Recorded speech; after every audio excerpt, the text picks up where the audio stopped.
E aí, meus queridos, tudo bem? Tranquilidade? Aqui é o professor Alexandre Santos, professor de Física e de Álgebra, nessa videoaula sobre hoje grandezas. Primeiramente, o que seria uma grandeza? Tudo aquilo que pode ser medido. Velocidade, massa, comprimento, força, volume, tudo que você medir, vamos chamar de grandeza, tá certo? Então, até se você quiser comparar as idades suas de seus pais, primos, periquito, papagaio, tudo que você for comparar, tudo que você medir é uma grandeza. Essa grandeza, ela pode ser diretamente e inversamente proporcional, tá certo? Assim também como vai ter grandezas que não têm correlações uma com a outra. Nessa videoaula que a gente vai ver dois tipos de grandezas, as diretamente e as inversamente proporcionais. Então, no primeiro caso, vamos imaginar um exemplo simples, grandezas diretamente proporcionais. O que seria? Imagina, tá certo, que quando uma grandeza que você está comparando aumentar, a outra também vai aumentar. Então, imagine que você ganhou um jogo novo, certo? Um jogo, sei lá, de FIFA 2020, e que você quer agora aprofundar esse jogo. Então, quanto mais tempo você passar jogando, melhor habilidade você vai ter. Então, você pode comparar o tempo com a sua habilidade de jogo. Então, quanto mais tempo, mais habilidoso. Então, percebe que aumenta um termo, aumenta outro. Então, grandeza diretamente proporcional. Tá joia? O caso que eu trouxe para vocês aqui, ó, é um caso clássico, que é da distância e do tempo. Imagina que tu faz uma viagem como daqui para Gravatá. Então, o tempo de viagem é um tempo longo, porque a distância entre Recife e Gravatá é longa. Mas se você fizer uma viagem, que não é uma viagem, um deslocamento como da sua casa para a esquina, a distância é pequena, então o tempo também é pequeno. Então você percebe que quando eu correlaciono grandezas uma com a outra, então eu tenho uma comparação. Então nessa comparação, quando uma aumenta, a outra também tem que aumentar. Sempre que isso acontece, diretamente proporcional. Então aqui eu trouxe aqui uma tabelinha, ó. Imagina o seguinte, eu estou percorrendo uma distância de 10 metros, tá certo? 10 metros, e estou gastando aí 2 segundos, ok? Então, para a primeira distância de 10 metros, gastei 2 segundos. Quando eu fizer 30 metros, eu estou gastando agora 6 segundos. Quando eu fizer 50 metros, 10 segundos. 70 metros, 14 segundos. Percebe o seguinte, à medida que a distância está aumentando, o tempo também está aumentando. Então, as grandezas aí são diretamente proporcionais. Então, existe aí algum fator que eu possa calcular dessa grandeza aí? Tem. A gente chama de constante de proporcionalidade. Vamos chamar essa constante de proporcionalidade de K. Como é que a gente vai fazer? A gente vai pegar um termo e dividir pelo outro. Então, por exemplo, 10 dividido por 2.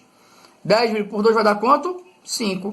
Mas eu poderia fazer a mesma coisa, ó, com 30 dividido por 6, que vai dar quanto? 5. Se você fizer 50 dividido por 10, 5. 70 dividido por 14, 5. Quer dizer que nesse caso, em particular, a nossa constante de proporcionalidade é 5. Ok? E aí, como é que eu posso usar a constante a meu favor? Pegue esse tempo, multiplique por 5. Você sempre vai achar a distância. 2 vezes 5, 10. 5 vezes 6, 30. 10 vezes 5, 50. Mas você também pode fazer o inverso. Pega esse 10 e divida por 5. Você vai achar sempre o tempo. Tá certo? Isso é o que a gente chama de constante de proporcionalidade. Tá tranquilo? Tá favorável? Vamos ver outro caso? Pão e o preço do pão. Minha gente, imagine o seguinte. Imagine que você foi na padaria perto da sua casa e você comprou 4 pães e você investiu R$ 2. Agora vamos gastar meio neurônio. Se você comprasse 8 pães, quanto é que você ia pagar? 3 segundos para a resposta. 1, 2, 3. Muito bem. R$ 4. Que menino sabido. Certo? Então presta atenção aí. Vou deixar mais difícil. E se tu agora no lugar de 8 pães, tu estivesse levando agora 12 pães? R$ 6. Dá para calcular o fator aí, a constante de proporcionalidade? Claro que sim, ó. Vamos fazer da mesma coisa, ó. Nossa constante de proporcionalidade é 4 dividido por 2, que com muita emoção dá 2. Mas eu poderia fazer com 8, ó. 8 dividido por 4, que continua 2. 12 por 6, 2. Quer dizer que nossa constante de proporcionalidade aqui é 2. Percebe que é fácil? Se tu pegar o 2 e multiplicar a nossa constante de proporcionalidade, multiplicar por 2, vai dar sempre o número de pães. Se pegar o número de pães e dividir por 2, vai dar sempre o preço do pão. Tá joia? Então percebe, aumenta uma grandeza, a outra também aumenta. Chamamos isso de grandezas diretamente proporcionais. E o que é grandeza? Tudo que pode ser medido. Vamos ver o outro lado da história. As grandezas inversamente proporcionais, a outra vai ter que diminuir.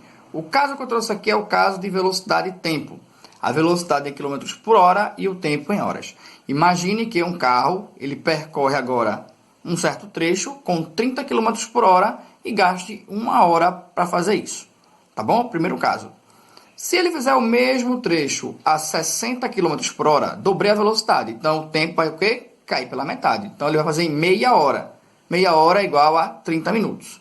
Se o mesmo carro fizer o mesmo trecho a 90 km por hora, 90 km por hora, ele vai fazer isso em menos tempo. Isso seria 1/3 de hora, que equivale a 20 minutos. Então, percebe, eu agora estou aumentando a velocidade, vou usar o sinal de mais agora, não vou usar uma seta, certo? E o tempo está o quê? Diminuindo. Vou utilizar um sinal de menos. Aumento uma grandeza para diminuir outra. Do mesmo jeito que eu fiz lá na grandeza diretamente proporcional para calcular a constante de proporcionalidade, vou fazer aqui. Só que lá era diretamente. Então, na grandeza diretamente, eu faço divisão. Na grandeza inversamente, eu faço multiplicação. Então, como seria? Seria o K igual. Vou pegar o primeiro termo, que seria a velocidade 30, e multiplicar pelo tempo, que é 1. 30 vezes 1, 30. Esse é o valor do K. Tem que dar o mesmo K para todos os outros termos. Então, vamos lá. Segundo caso, K igual a 60 vezes 1 meio. 60 vezes 1 meio dá 30. E, por fim, K igual a 90 vezes 1/3, que vai continuar dando